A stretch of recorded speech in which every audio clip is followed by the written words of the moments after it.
The gun pressed cold and hard against Cole Dawson's temple, and the man holding it was grinning the way men only grin when they believe they have already won. "Tell me where she is," Virgil Crane said, his voice low and silk smooth, the kind of voice that had charmed half the merchants in Red Rock County out of their savings. "Tell me where Helena Rafferty is hiding, deputy, and I might let you walk out of this saloon with both your ears still attached to your head." Cole did not move. He did not flinch. He sat with his whiskey glass still in his hand, untouched, and he looked at the 6 men ranged around him with the calm expression of a man doing arithmetic. "You are going to pull that trigger or you are not," Cole said, "but you are not going to find her, not tonight. Not ever." Crane's smile faltered for just a fraction of a second, and in that fraction Cole saw it, the thing he had suspected for 3 weeks but could not prove. This was not about money. This was not about the deed to the Rafferty Ranch, or the silver vein that ran beneath it, or any of the business reasons Crane had fed to Judge Holloway. This was personal. This was a man who had been turned away, and who had never in his life been turned away before, and who had decided that if he could not have Helena Rafferty, then he would simply make certain no one else could either. Cole set his glass down slowly on the bar. "Here is what is going to happen," he said. "You are going to lower that gun. Your friends here are going to step back. And you are going to ride out of Red Rock before sunrise, because if you are still in this county when the sun comes up, I am going to make sure every warrant, every unpaid debt, every crooked land deal you have run from Montana to Texas catches up to you all at once." Crane pulled the hammer back. And Cole thought of Helena. He thought of her the way a man thinks of something he should have said out loud a long time ago, in those clear, terrible moments when it might already be too late. He thought of the first morning he had ever seen her. It had been 14 months ago, on a September day so bright and merciless that the dust rising off the main street of Red Rock, Texas, looked like smoke from a distant fire. Cole had been deputy for 3 years by then, working under Sheriff Elias Pruitt, a good man with bad knees who mostly delegated the hard riding to Cole and saved himself for the paperwork. The year was 1878, and Red Rock was the kind of town that sat at the intersection of 2 cattle trails and therefore believed itself to be more important than it was, with a brick courthouse, a telegraph office, 4 saloons, and approximately 300 people who all knew each other's business and half of each other's secrets. Cole had been born 28 years earlier in a river town in Missouri, the second son of a blacksmith. He had come west at 19 with $40, a rifle, and the particular brand of stubbornness that his mother had always called his best and worst quality in equal measure. He had worked cattle drives, worked as a scout, spent 2 years as a freight guard on the El Paso route, and eventually drifted into law work the way some men drift into it, not because it was a calling, but because it turned out to be the thing he was most suited for. He was patient. He was perceptive. He was not especially fast with a gun, but he was accurate, which was better in the long run. And he had a quality that the sheriff had noticed the first week and never stopped commenting on, which was that he could walk into a room full of people who were lying to him and always know which lies mattered. What he was not in those 3 years before Helena Rafferty arrived was a man anyone would have described as romantic. He was polite to women. He was respectful. He occasionally danced at the social gatherings the town organized in the church hall on the 3rd Saturday of every month. But he kept a careful distance, the kind of distance that comes not from coldness, but from having watched what happened when you let yourself want something and then lost it. His older brother James had died of fever on a cattle drive when Cole was 22. His closest friend from his freight guard days, a man named Samuel Oakes, had been shot dead in a robbery Cole had not been there to prevent. He had learned early that attachment was a door that could be kicked open from the outside, and the only real protection was to keep it mostly closed. And then he had seen Helena Rafferty climb down from the westbound stage on a September morning, and the door had opened so fast and so completely that it took him a solid 4 months to admit it to himself. She had come with her father, Thomas Rafferty, a lean, white-haired rancher who had sold his spread in Kansas after a drought killed 2/3 of his herd, and decided to try again in Texas on a parcel he had purchased sight unseen from a land company. Thomas was 61, slow-moving, optimistic in the way that people are optimistic when they have survived enough disasters to stop being afraid of new ones. Helena was 25, and she was not the kind of beautiful that announces itself loudly. She was the kind of beautiful that you noticed on second glance, once you stopped looking at the obvious things and started paying attention to the way a person stood, the way a person's eyes moved across a new place, taking it in, cataloging it, already making decisions. She had looked at Red Rock the way a general looks at terrain. Cole had noticed because he did the same thing himself, and it was strange and a little unsettling to see it in someone else, especially someone who had just stepped off a stagecoach covered in 3 days of trail dust and was still managing to look like she owned the street she was standing on. He had helped them find the county land office. It was his job. He had answered Thomas Rafferty's questions about the property east of town, about the water situation, about the nearest neighboring ranches. He had been professional and helpful and entirely collected, and then Helena Rafferty had turned to him and said, with complete directness, "What are you not telling us?" And Cole had felt something shift in his chest like a stone turning over in a riverbed. "The eastern pasture floods in spring," he had said, which was true and which he had been about to leave out because it seemed like bad news to pile on a man who had just traveled 400 miles. She had nodded once, as if she had expected something like that. "What else?" "There is a cattle outfit 2 miles north that has been aggressive about fence lines.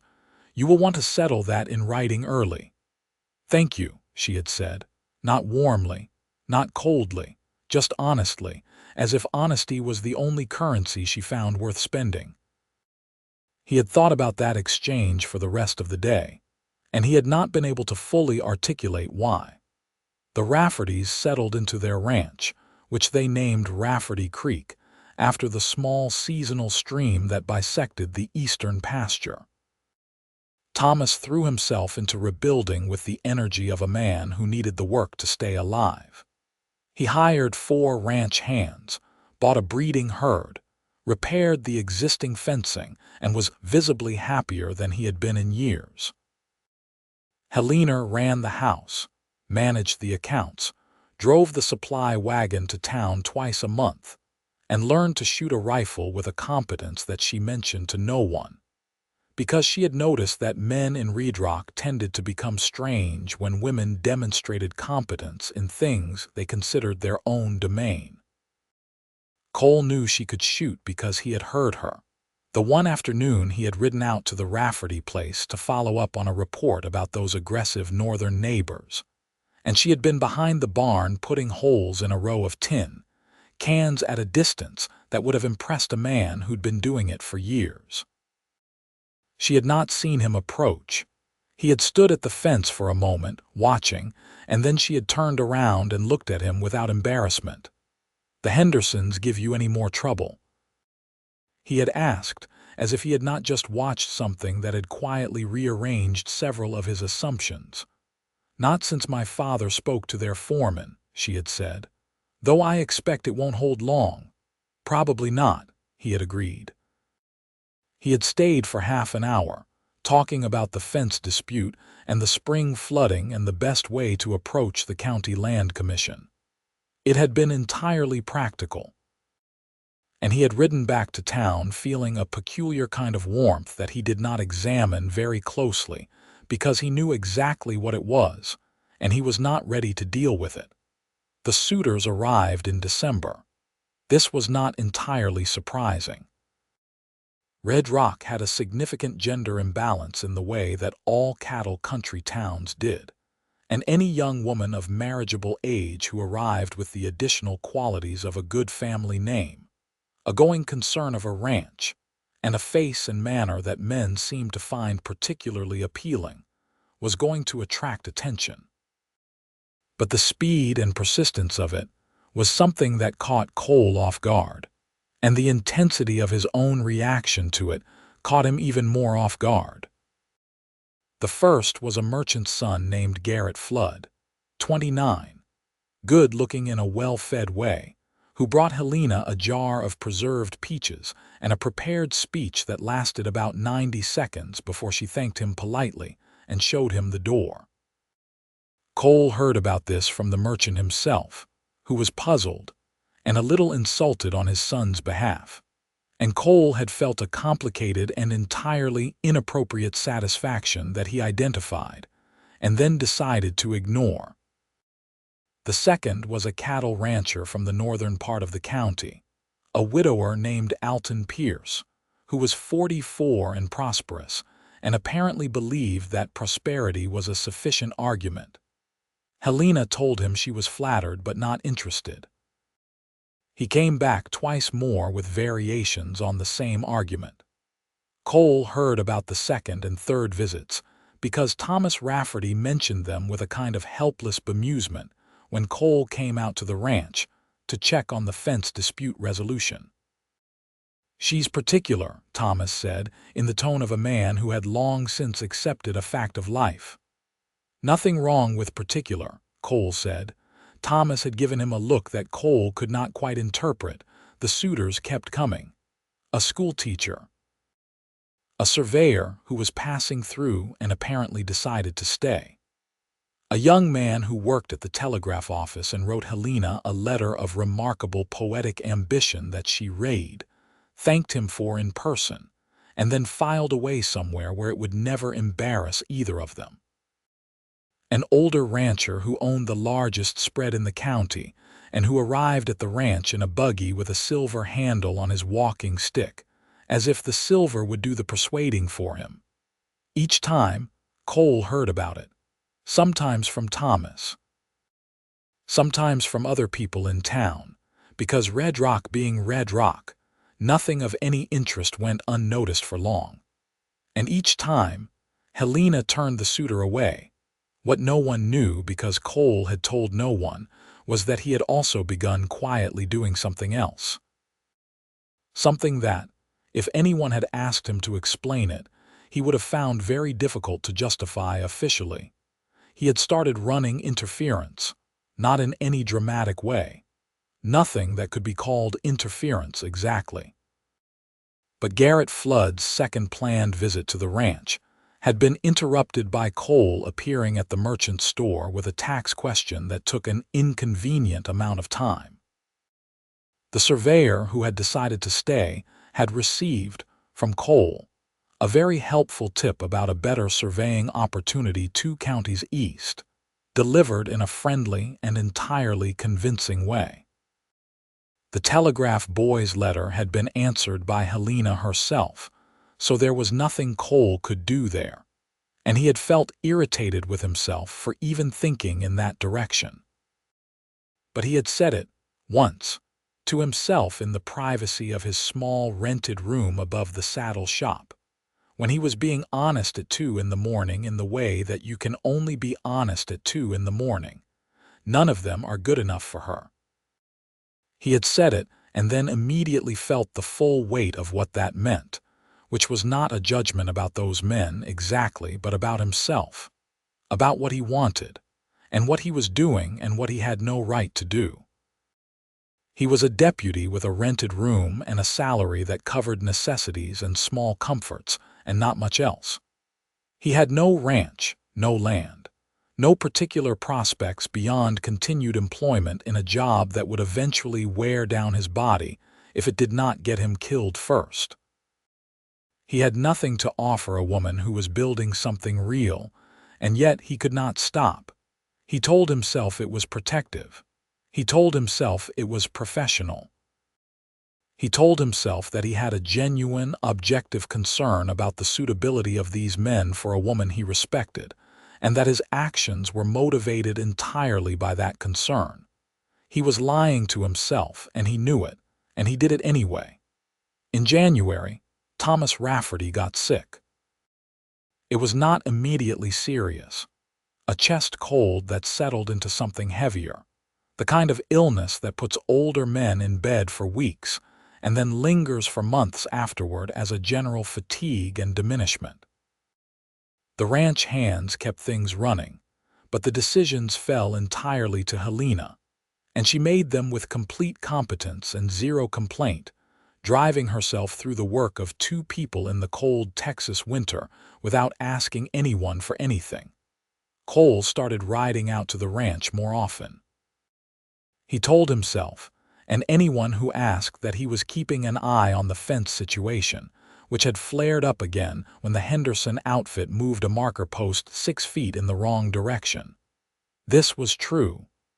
It was also true that he was finding reasons. He and Helena fell into something during those weeks that neither of them named. He would arrive.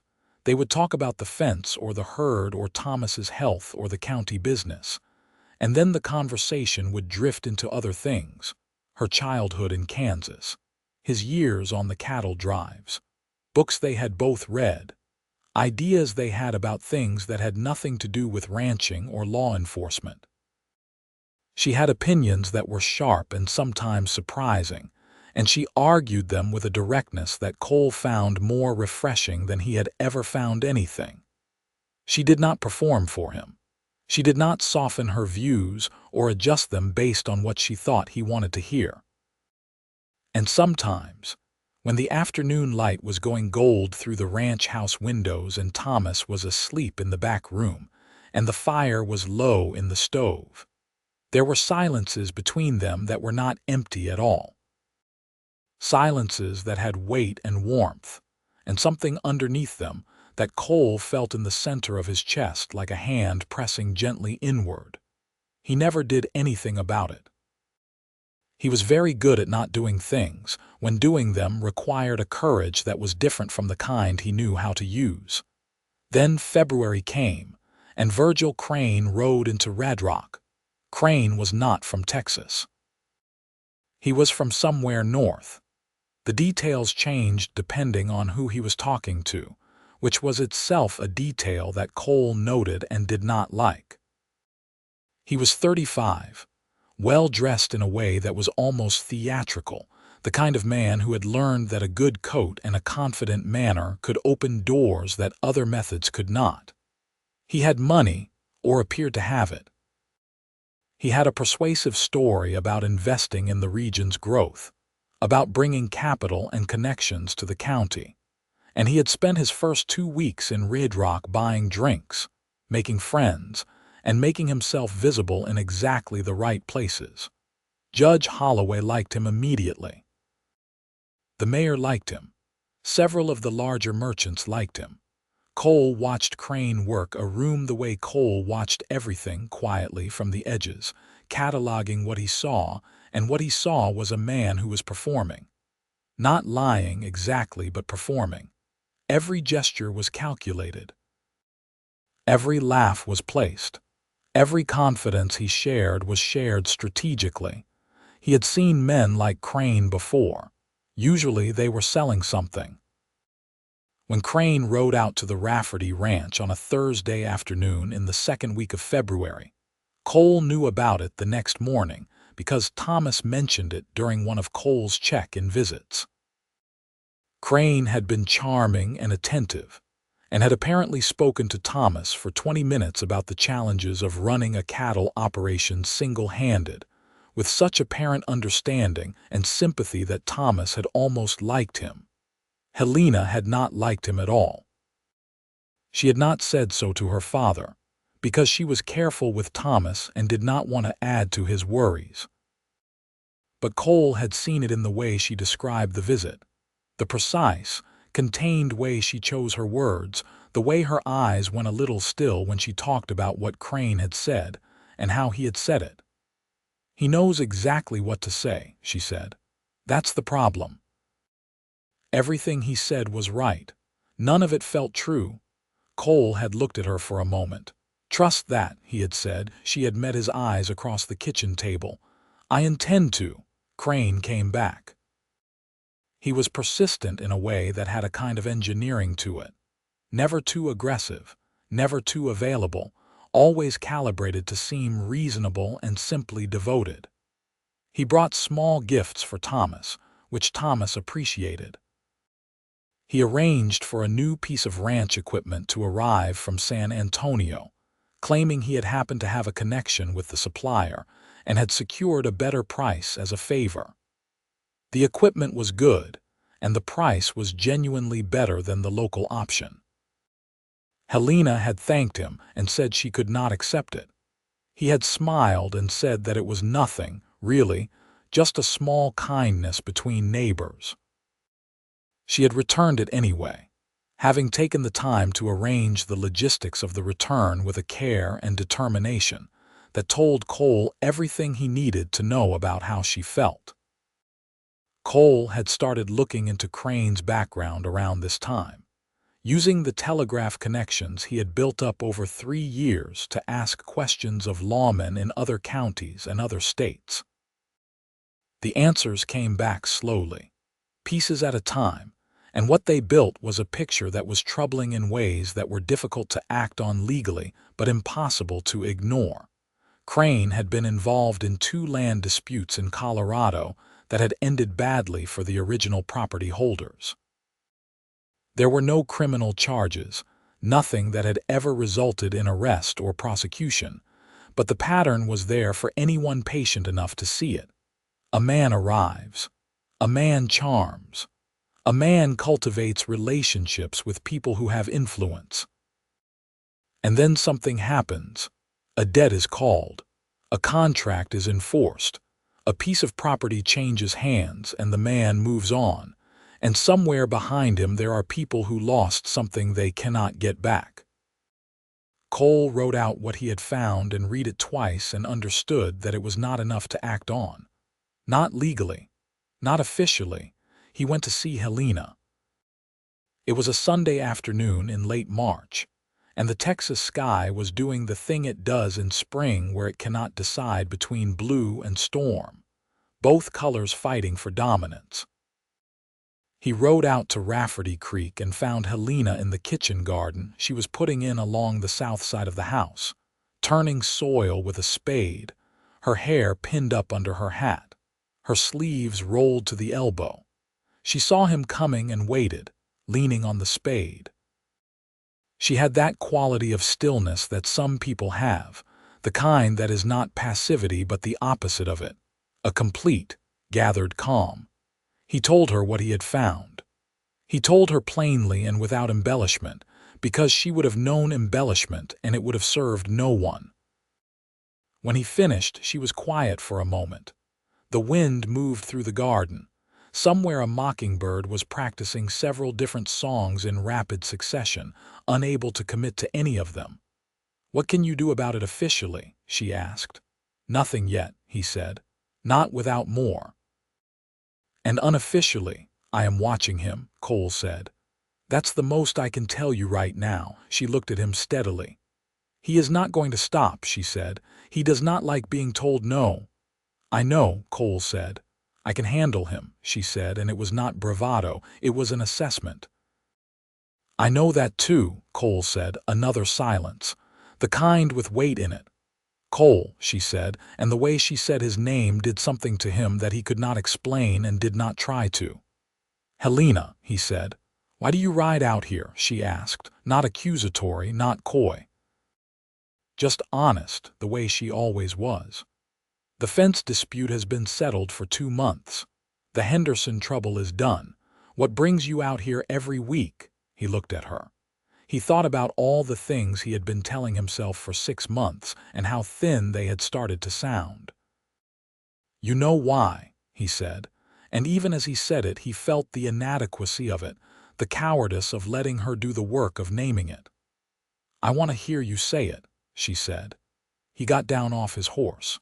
He walked to the garden fence and put his hands on the top rail and looked at her, and she waited. "I come out here because I want to see you," he said. "Because a week that doesn't include seeing you feels shorter and worse than a week that does. Because I think about things throughout the week that I want to tell you and no one else. Because—" He stopped. He made himself continue. "Because I have been in love with you for about 9 months, and I have been doing a terrible job of pretending otherwise." Helena Rafferty looked at him for a long, still moment. Then she came to the garden fence, and she was close enough that he could see the light in her eyes, which were dark brown and entirely clear, and she said, "I have been waiting for you to say that for approximately the same amount of time." "You could have said it first," he said. "I could have," she agreed, "but you needed to get there yourself." He was holding the fence rail, and she put her hand over his on the rail.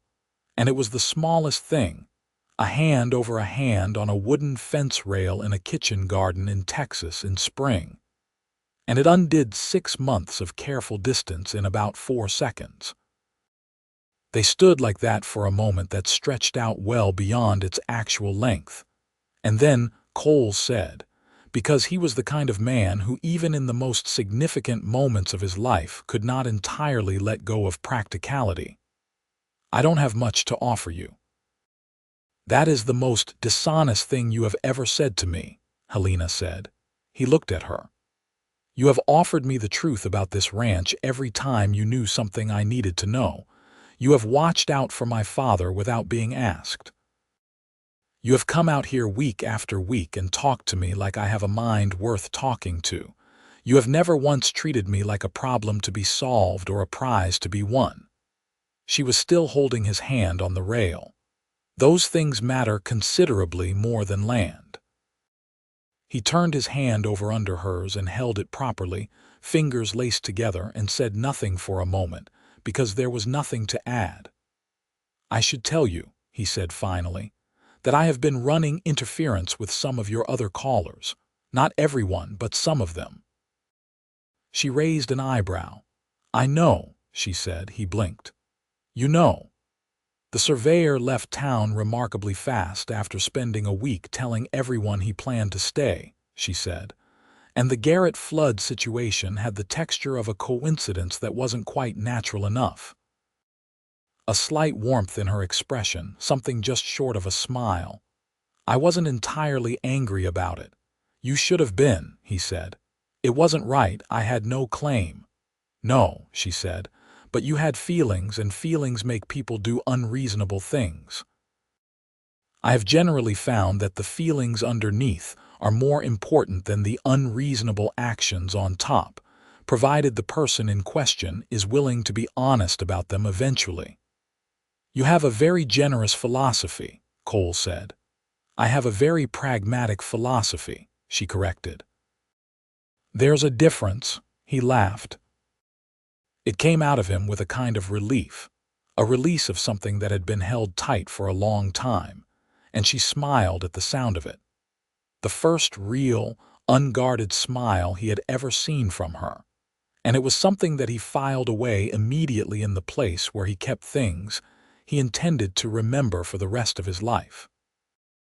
They walked together to the edge of the property that afternoon, talking about what they were and what they wanted and what the practical realities were, because they were both practical people and neither of them was interested in ignoring reality in favor of a pleasant fiction. Thomas would need to know. There was no hurry, but there was no reason for secrecy either. Cole's situation was limited financially but not desperate, and it was the kind of thing that could change with effort and time. The ranch was Helena's primary concern and always would be, and he understood that not as a complication, but as a fact to work with. It was the most honest conversation Cole had ever had in a romantic context, which was perhaps not saying a great deal given his limited history in that area, but it felt extraordinary to him. It felt like the kind of thing he had not known he was looking for. He told Thomas that evening, before he left. Thomas sat in his chair by the fire with a blanket over his knees and listened, and then said, with the tired but genuine warmth of a man who has been waiting for a specific piece of news, "I was beginning to wonder when you were going to get around to it." "Was I that obvious?" Cole asked. "To me," Thomas said. "I am her father. I notice things." He shifted in his chair. "She is stubborn as the day is long, and she has opinions about everything, and she will not be managed or manipulated or patronized. And if you understand those things and can live with them, and find them to be virtues rather than difficulties, then you have my blessing. If you cannot, then I would rather know now." "They are the things I like best about her," Cole said. Thomas nodded slowly. "Good," he said. "Then we are in agreement." April came, and with it the spring flood in the eastern pasture that Cole had warned them about on the very first day, and which they had prepared for sufficiently that the damage was minimal. A testament to Helena's planning and to the practical advantage of honest information delivered early. Cole spent 3 days out at the ranch, helping with the drainage work alongside the hands, and Thomas sat on the porch watching and occasionally offering advice that was more useful than it had any right to be from a man wrapped in a blanket. It was during those 3 days that Cole understood what it felt like to want a life in a specific place.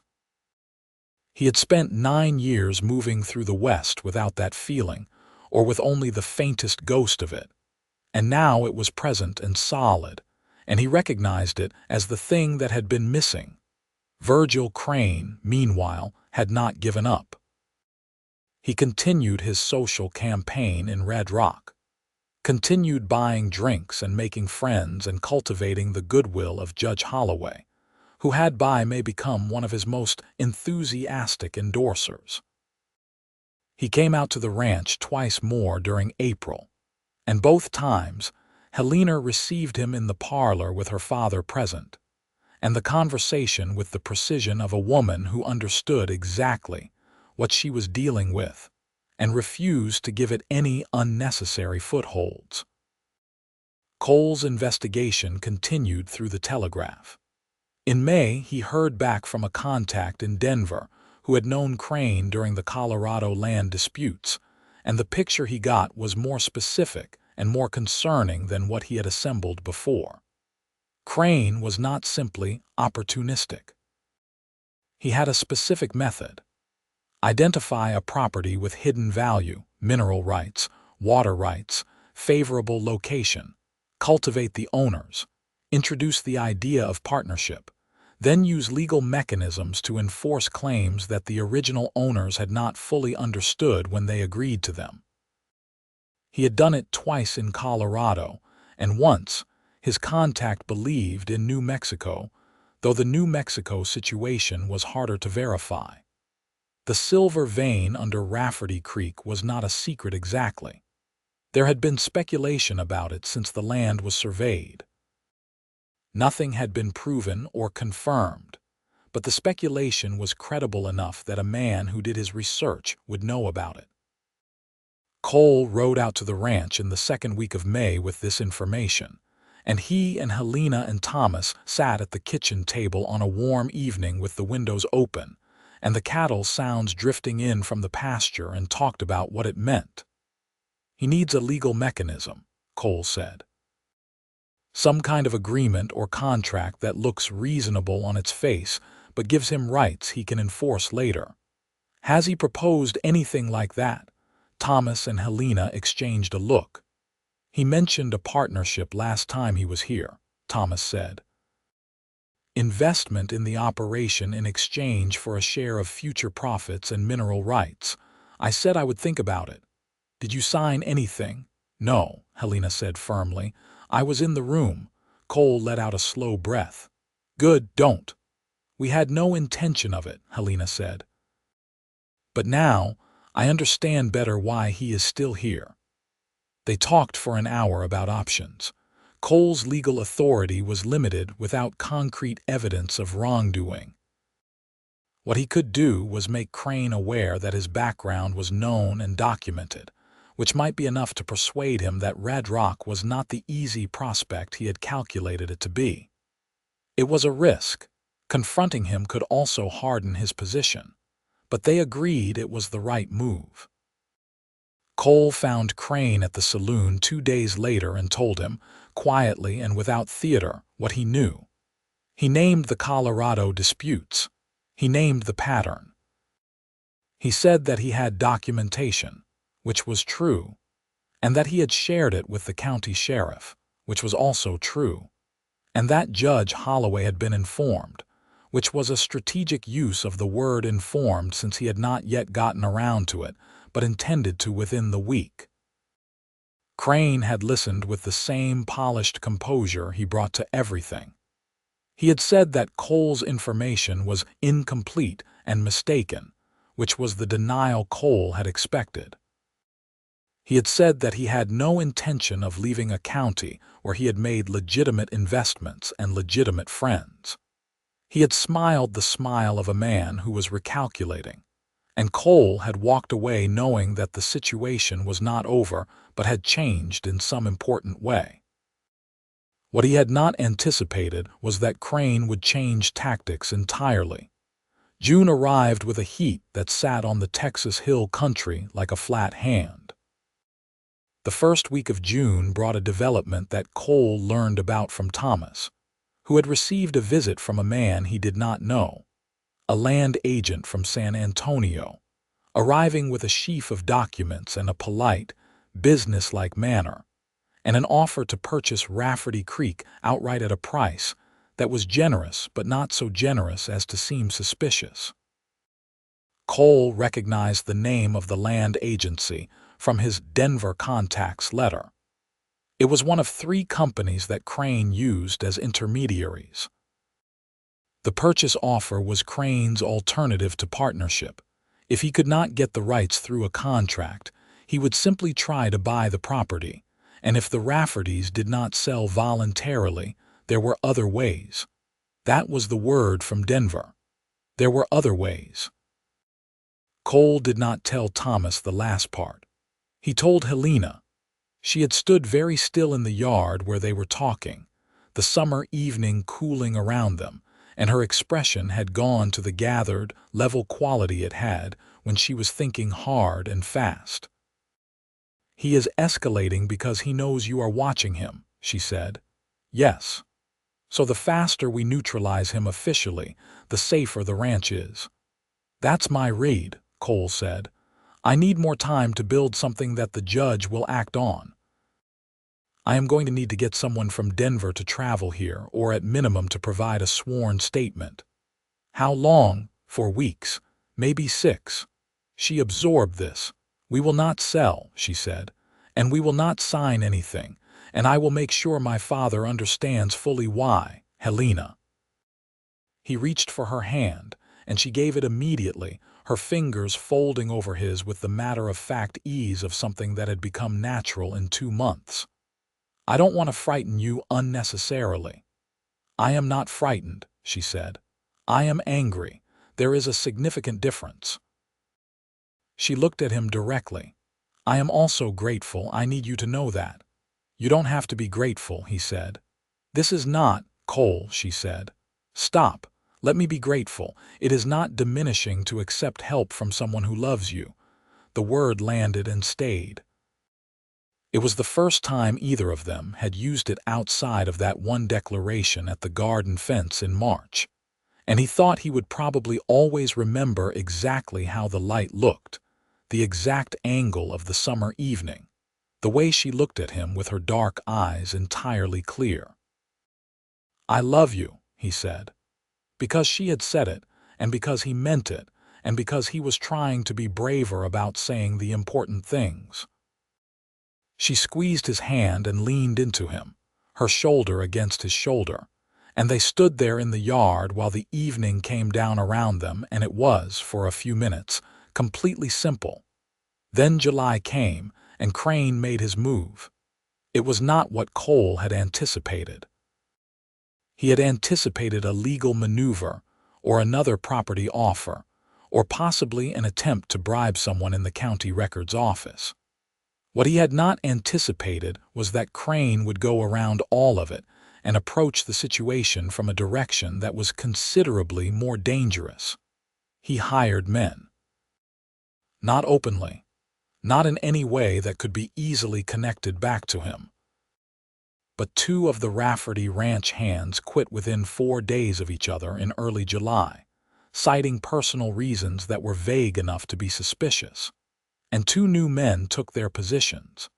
Men that Cole did not recognize, and whose references were from places far enough away to be difficult to verify quickly. Cole had a feeling about the new men that he could not prove, the way he often had feelings he could not prove, and he had learned over 9 years to give those feelings appropriate weight. He drove out to the ranch on a Thursday morning and found Helena doing account books at the kitchen table, and he told her his concern plainly. Her expression did not change except for a slight tightening around her eyes. "What do you want to do?" she asked. "I want to move you and your father into town for a few weeks, just until I have enough to arrest Crane." She was quiet for a moment. "My father cannot travel easily, and the ranch cannot run without oversight." "I know," he said, "but Helena—" "I will talk to the ranch hands," she said. "The ones I know and trust. I will be careful." She looked at him steadily. "And I want you out here as much as you can manage, not because I cannot handle this, but because I want you here." He had moved into the bunkhouse that weekend. He told the sheriff it was part of an active investigation, which it was. He told himself it was protective surveillance, which it also was. It was a great many things at once, and the sheriff, who was not a foolish man and who had noticed the same things Thomas Rafferty had noticed, raised one eyebrow and said only, "Keep your head." 3 weeks passed. Cole gathered. He wrote more telegrams. A contact in Colorado agreed to provide a sworn statement. A deputy in New Mexico located the records from the third land transaction, which showed Crane's company name on documents that had been filed under a different name publicly. The picture was becoming one that a judge would have to take seriously, but Crane was not waiting for the picture to be complete. Cole had ridden into Red Rock on the evening of the confrontation in the saloon for a specific purpose: to meet the Denver contact who had agreed to come in person, a former land registrar named Howard Elgin, who had the documents Cole needed. He had arranged the meeting for 8 o'clock in the saloon because it was a public place and a practical one. He had arrived to find Crane's men already there, 8 of them, and Crane himself standing at the bar with the confidence of a man who had paid for a certainty. What Crane had expected, Cole thought later, was probably surrender, or panic, or the kind of fear that makes a man tell you what you want to know in order to make the threat stop. What Crane did not know was that Howard Elgin was at this moment in the county sheriff's office with his documents, having arrived 2 hours early, and having had the very reasonable instinct to go straight to the law rather than to a saloon. Cole sat with the gun at his temple and did the arithmetic. He had 6 men visible. There were 2 more by the door he had marked when he came in. Crane was holding the gun himself, which meant Crane's own position was not free. The bartender was pressed against the far wall and was not a factor. The saloon had 4 other occupants who were civilians who had already made themselves as small as possible. Cole needed about 3 more minutes. Because he had, before sitting down, before Crane's men had moved to surround him, sent a message to the sheriff's office via the boy who worked the livery across the street, which he had done with the calm foresight of a man who does not walk into potentially dangerous situations without arranging for backup. He needed 3 minutes. You know what your actual problem is, Cole said conversationally, as if the gun were not there. You have spent your entire career finding people who can be persuaded, or frightened, or worked around. He kept his voice level. You found the Raffertys and you saw the land value and you made your calculations. But your calculation about Helena was wrong from the start. Crane's expression shifted very slightly. This has nothing to do with, you thought she was like the others, Cole said. You thought if you were charming enough and patient enough and gave her father enough small gifts, she would eventually come around. Because in your experience, that's how it works. People can be worn down. He looked at Crane directly. Helena Rafferty cannot be worn down. She looked at you the first day and knew exactly what you were, and she has known every day since. He saw it hit, not the words but the truth in them. Crane had the look of a man who has just heard something real cut through the story he has been telling himself. And the story is no longer quite as solid as it was. The front door of the saloon opened. Sheriff Prout came in with 3 deputies and Howard Elgin, who was carrying a leather satchel full of documents, and the 8 men who had been paid to feel like a certainty became, in about 6 seconds, a problem that was considerably smaller than it had appeared. Crane lowered the gun. He did it not because he had a sudden change of heart, but because he understood the arithmetic now as well as Cole did, and the arithmetic had changed. Cole stood up. He turned to face Crane and took the gun from him with the practiced ease of someone who has done this many times, and he said quietly, for Crane's ears only, I am going to make very sure you are not in a position to do this to anyone else. That is a promise. Crane was arrested that evening. The charges would take time to build fully, but with Elgin's documents and the sworn statement from Colorado and the testimony of the 2 former ranch hands, who turned out to be willing to cooperate, having not been told the full extent of what they had been hired for, there was enough. Judge Holloway, who had liked Crane and was now feeling the particular fury of a man who has been made to look foolish, applied himself to the case with an energy that Cole suspected was partly motivated by wounded pride, but was useful regardless.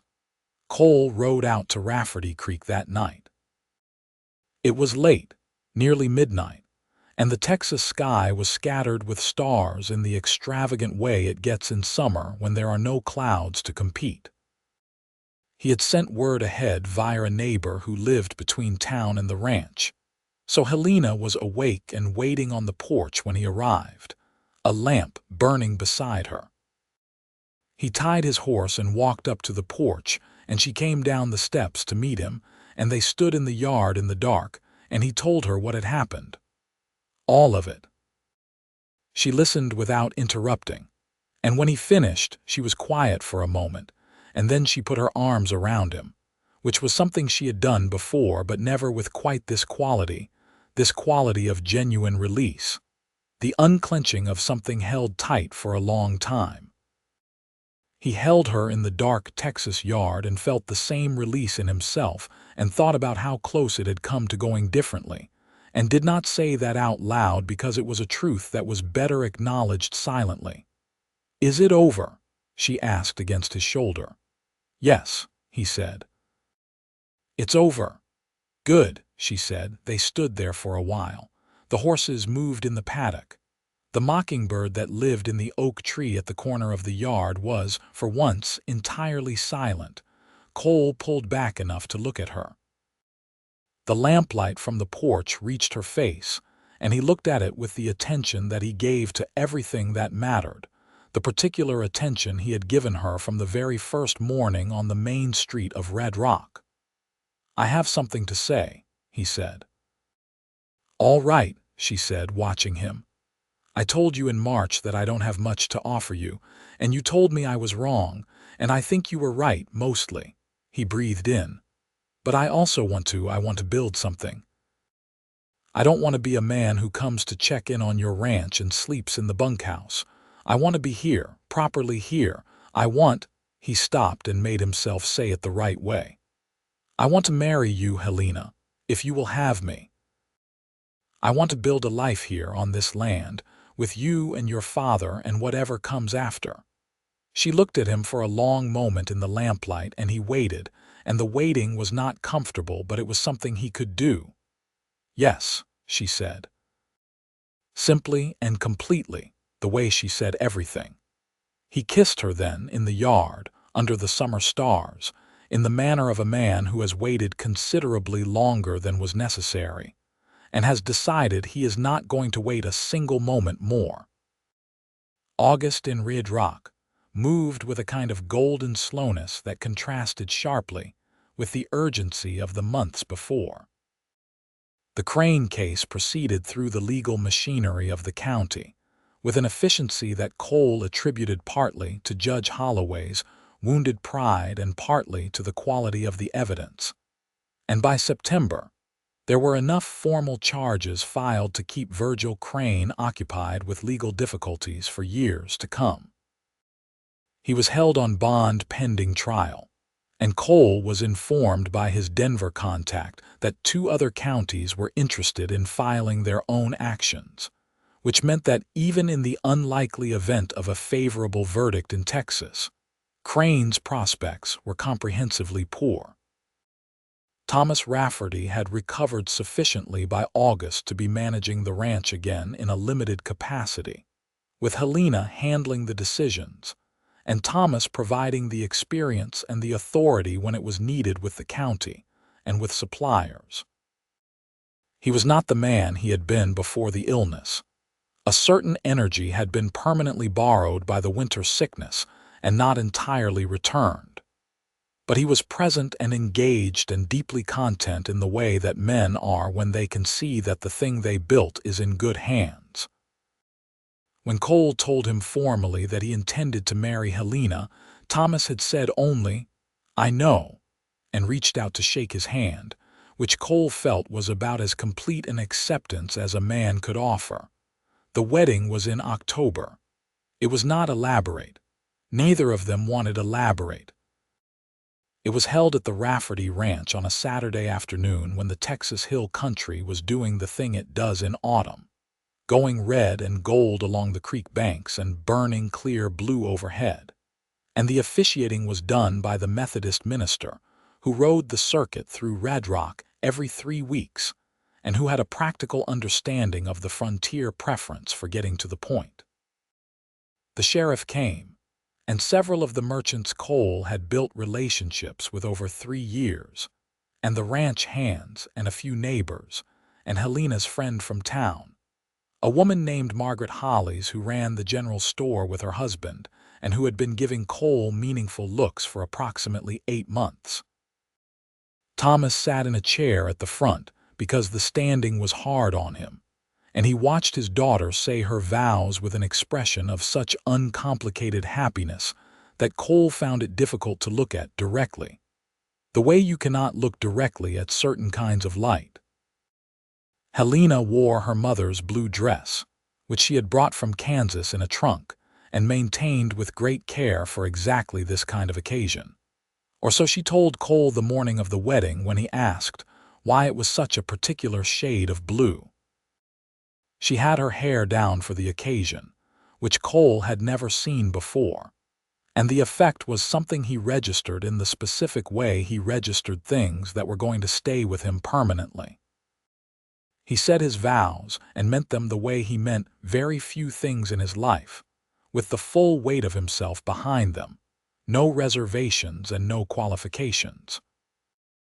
They said the words and the minister said the appropriate words in response, and Thomas managed to stand up briefly for the congratulations, steadied by the ranch hand on his left. And Margaret Hollies cried and then was embarrassed about crying, and then was defiant about the embarrassment. And the sheriff shook Cole's hand and said, "About time," which was becoming something of a refrain. The afternoon was a celebration of the kind that Cole had not allowed himself in years. The kind where you are simply present in a good thing without looking for the thing that is going to go wrong.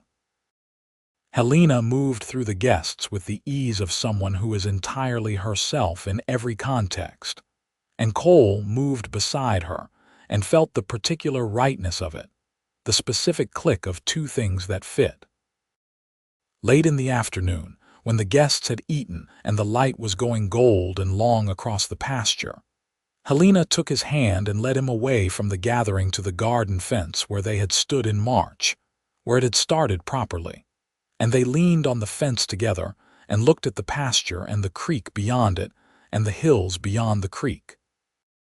"What are you thinking?" she asked. "That I wasted about 9 months," he said. "You were getting there at the right pace," she said. "That is not waste, that is process." "Generous philosophy again," he said. "Pragmatic," she corrected, as she always did.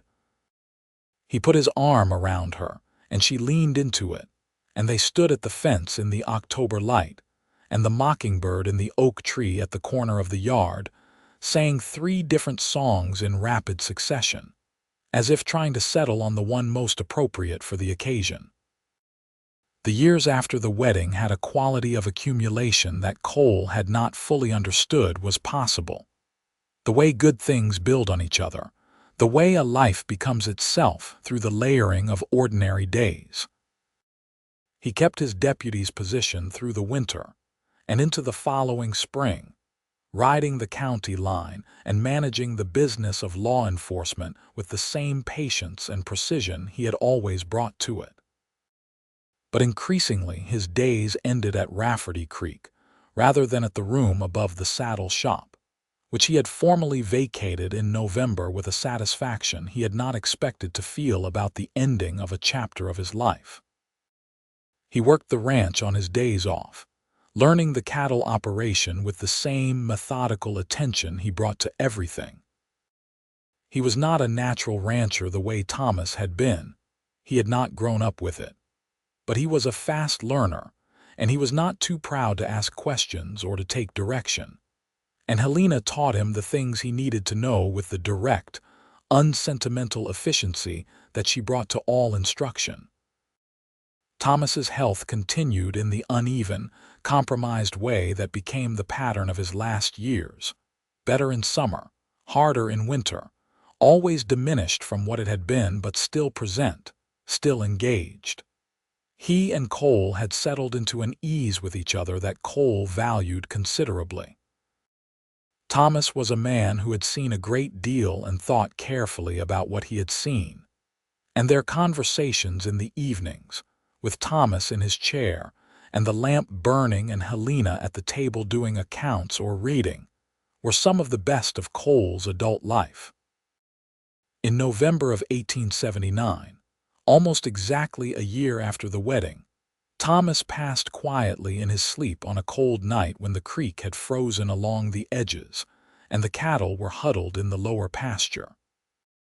It was not unexpected, not truly, and it was as peaceful as these things can be, which is the most that can be asked. Helena sat with him through the first part of the night, and Cole sat beside her. And in the morning they did what needed to be done with the steady, quiet competence of 2 people who face hard things together. She grieved with the same directness she brought to everything, thoroughly and without performance, and Cole did not try to manage or hurry the grief or offer it easy comfort. He was simply there, in the way that he had learned mattered more than anything else. The ranch became theirs in a way that was different after that, more weighted, more entirely theirs. They made decisions about the herd and the property with the full authority of people who have no one else to consult and who trust each other's judgment completely. In May of 1880, Helena told Cole in the kitchen over breakfast that she was expecting a child.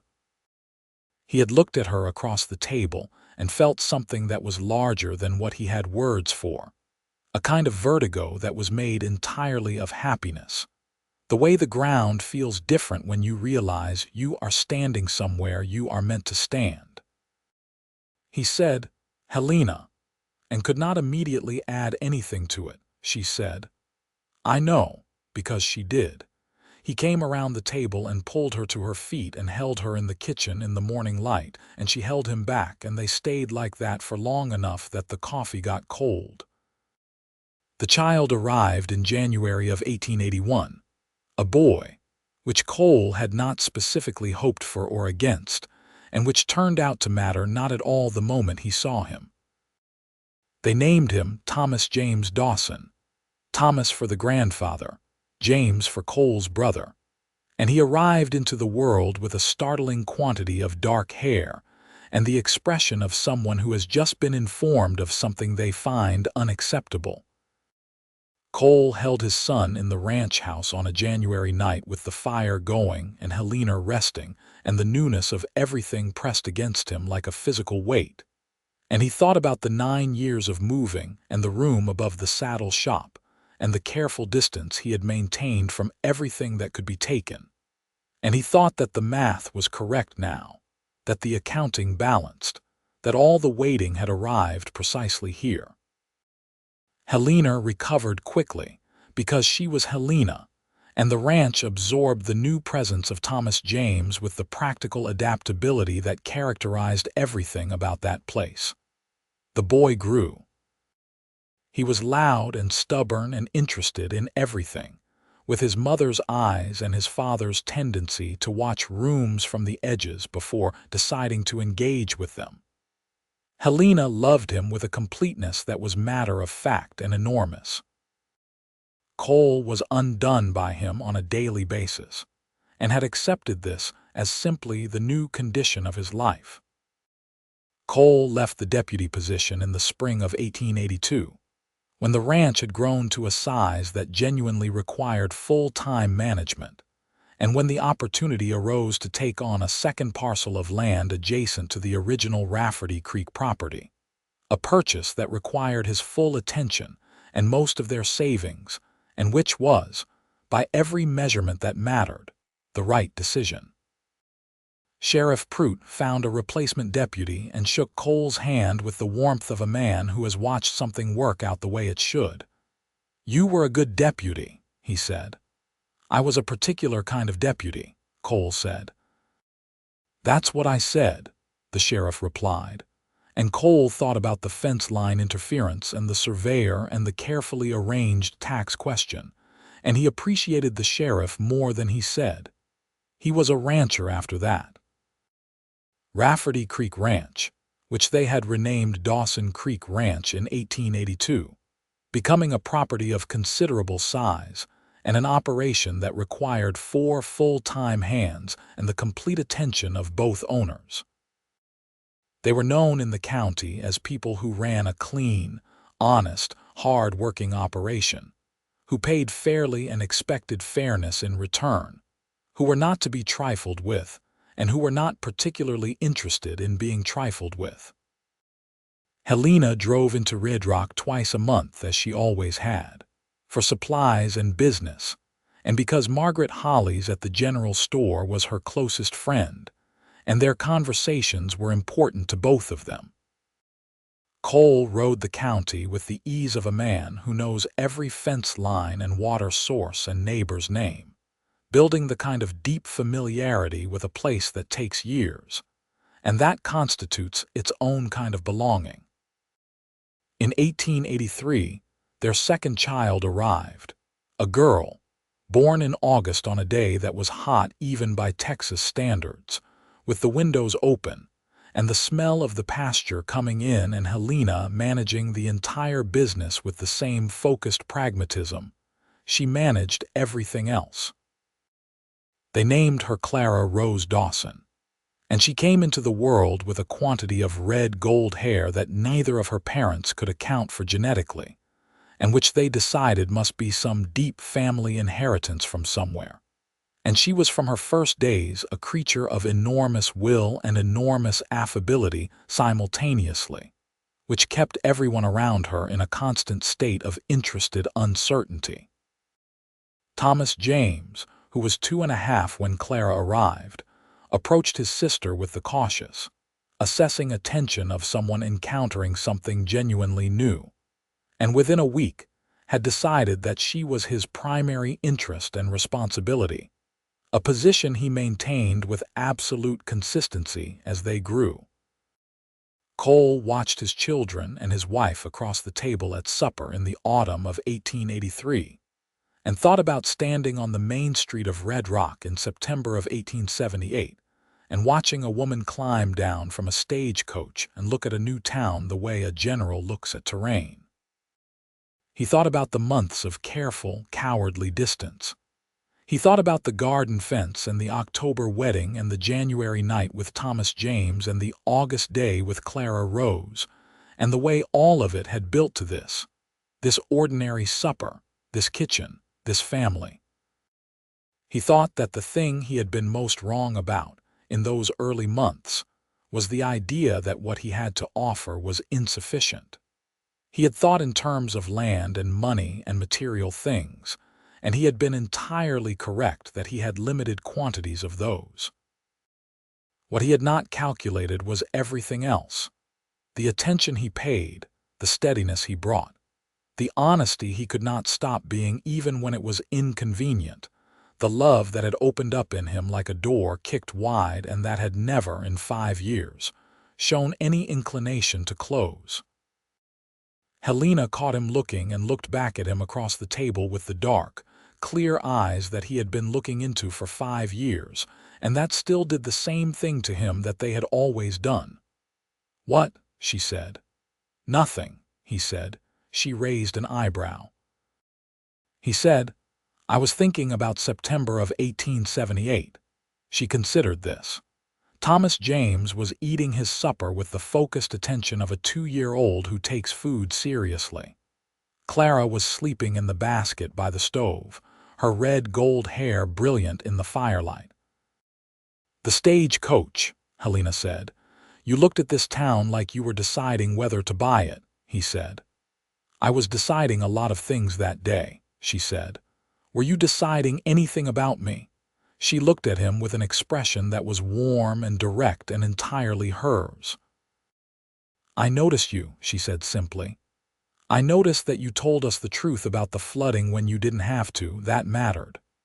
"That was my job," he said. "No," she said. "It was your character. Your job was to be helpful. You chose to be honest. There's a difference." He absorbed that because she was right, as she usually was about the things that mattered. Thomas James looked up from his plate and said, with the blunt curiosity of a small person who has been listening to adults and finds their conversation baffling, "Are you talking about a stage?" "A stagecoach," Helena said, "from before you were born." Thomas James considered this with appropriate solemnity and then went back to his supper, deciding the information was interesting but not immediately actionable. Cole looked at Helena, and she looked at him, and the kitchen was warm, and the fire was low, and outside the Texas evening was settling over Dawson Creek Ranch in the long, gold, unhurried way it had been doing for 5 years. As if it had always known this was where it was supposed to come down. The Crane trial, when it finally concluded in 1882, had resulted in conviction on 2 of the 3 charges, and Crane had gone east to serve his sentence with the particular diminishment of a man who built himself entirely out of performance, and found, when the performance stopped working, that there was not very much underneath. Cole had read the verdict notice in the Red Rock newspaper and felt something that was not triumph exactly, more like a settling, a final account that was closed. He did not think about Crane often after that.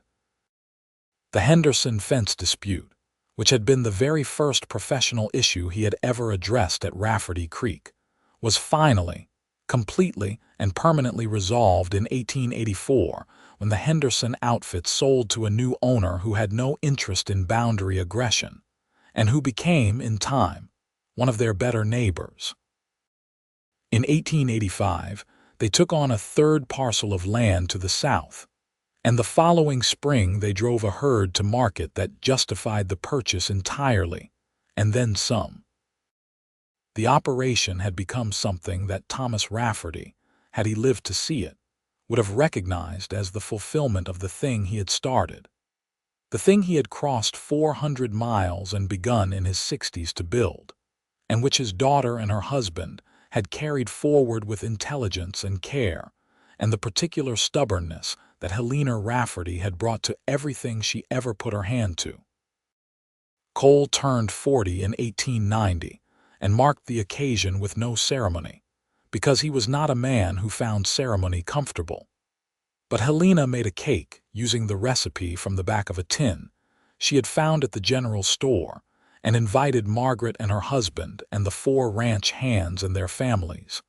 And it became the kind of gathering that Cole found himself in the middle of and feeling, against all his instincts, entirely glad to be in. Thomas James was 9 by then, a serious, methodical boy who already showed an aptitude for the cattle work that pleased Cole enormously, and that he was careful not to pressure, knowing that aptitude and vocation are different things, and that the boy would need to find his own way. Clara was 7, and was a force of nature in the specific way that certain children are, with opinions about everything and the vocabulary to express them at length, which Helena found entirely unsurprising and Cole found entirely familiar, and which both of them found, without exception, to be the best possible problem to have. Helena sat beside him that evening when the guests had gone and the children were in bed, and the ranch was quiet around them, and leaned her head on his shoulder in the lamplight. He put his arm around her, and they sat for a while in the comfortable silence that had accumulated over 12 years of building a life together, a silence that was full of everything they had been through, and everything they had made and everything that was still ahead. "You are 40, she said. "I am," he said.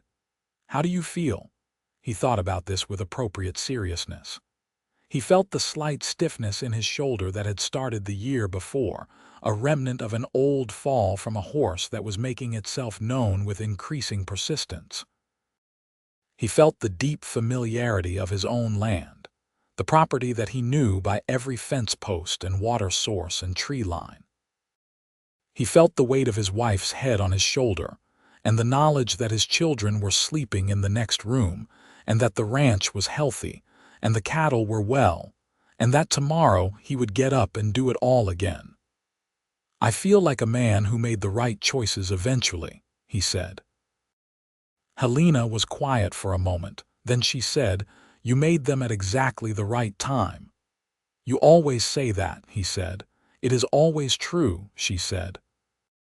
He pressed his lips to her hair, and she turned slightly toward him, and they sat together in the lamplight with the Texas night outside and the years of it around them, all the accumulated weight and warmth and substance of a life that had been built deliberately and honestly from the ground up. And it was enough. It was more than enough. It was everything. The mockingbird in the oak tree at the corner of the yard sang one clear, decisive note into the night and then was quiet, as if it had finally found the song it was looking for and seen no reason to complicate it further.